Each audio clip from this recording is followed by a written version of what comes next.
بالله من الشيطان الرجيم بسم الله الرحمن الرحيم نن موږ په یو بل ولسي صنف باندې خبره کوو چې هغې ته الله هو څه ورته وایي الله هو موږ الله هو وایي اردو کې ورته لوی وایي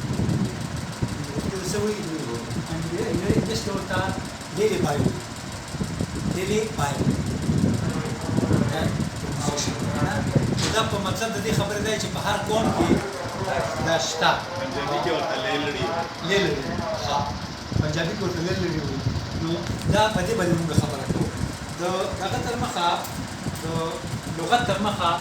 الله هو چې کوم دی نو دا کلمه ده د اسم دی شو او دا د ماشوم د کولو یا کارولو لپاره ویل شي او کول یا یعنی الله هو کول یا ویل دا مصدرونه الله کول مصدر دی او الله ویل هم مصدر دی شو خو په ادبي اصطلاح کې پس کې په ادبي اصطلاح کې هغه ولسي سندري چې میندې د خپل ماشوم یا بچي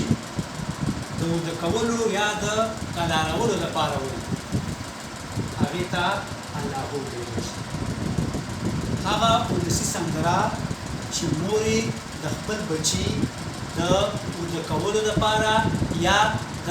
کلارولو لپاره وایي هغې ته څه ویلی شي هغې ته الله ویلی شي مور یا خور ماشوم په غېږ کې واخلي یا یې سملوي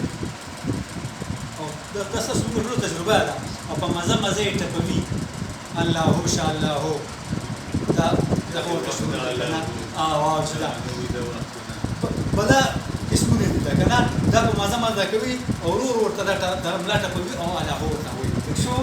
ها الله هو چې کوم دی نو دا دې کې د مور د مینې محبت احساساتو او جذباتو عکاسي او دا اکثر په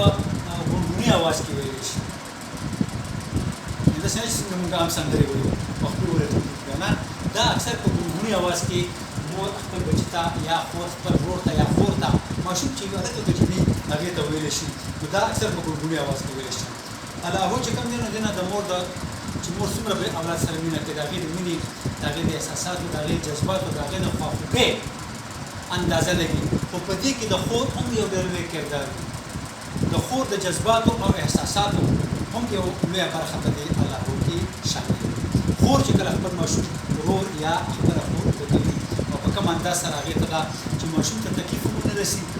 دې ودم شي او په کوم انداز سره هغې ته الله هو وایي دا هم د ستاینې وړ ده په الله هو کې دا مخصوص شی دی نو په الله هو کې د ماشوم د مستقبل لپاره دعا کولی شي چې خدای دې لوی سړی کا عمر دې ډېر شه که نه دې کې د پلار نیکه مړانه بهادري تعریفونه او صفتونه کولی شي د خپلو خپلوانو صفتونه پکې کولی شي تاریخي واقعیت پکې بیانولی شي دا دې موضوع عموما چې کله الله هو مور خپل بچی ته وایي نو په دې الله هو کې موضوع څه وي موضوع دا وي چې د خپل پلار نیکه د خپلو خپلوانو توره مړانه بهادري دا کیسې ورته بیانوي پکې او تاریخي واقعیت ورسره پکې بیانوي نو دا د دې موضوع ده ټیک شو او دې سره سره د دې خاصیت د څه موضوع چې کوم دی پوه شو د پلار نیکه تعریفونه بیانول ټیک شو تاریخي واقعیات بیانول وغیره وغیره دا دې موضوع ده د دې خاصیت به څه وي څه خوب دې کې پکار ده نه چونکې دا ولسي صنف دی سندره ده نو په دې کې سادهوالی رواني معصومیت بې ساختګي بناوټ پکې نه وي او خوږوالی پکار خاصیت د څه شی دي د دې به خاصیت وي سادهوالی خوږوالی بې ساختګي رواني وغیره وغیره دا به دې خاصیتونه دا به خاصیت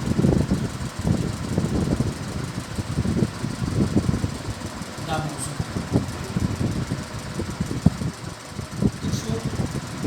دا به خاصیت خو د دې څه خاص فني تکنیک نشته د الله څه خاص فني تکنیک نشته بس چې د مور او د خور د خولې نه څه راوځي او هغه د سندرې شکل اختیار کړي بدا الله هېڅ فني تکنیک نشته چې د مور او د خور د خولې نه د ماشوم د وده کېدلو یا کرارولو په وخت کې هغې د خولې نه څه راوځي او دا څیز د سندرې شکل اختیار کړي نو دا هېڅ نور فني تکنیک نشته ټیک ده که نه تاسو ته زه یو څو مثالونه وړاندې کوم چې ډېر دي هرې سیمې کې خپل خپل دي نوي هم خلک لیکي ستاسو کلیوال څه نام یې ده پروفیسر صاحب هغه پکې خپل دغه کړی دی حوالې ورکړي خپل دیوال هغوی لیکلي ده موږ دا سیم لیکلی شو داسې خبره هم ده الله شه الله جاوید جان صاحب الله شه الله زما جانه الله پلار دې تللی دی په جنګ تعریف شي خبره کوله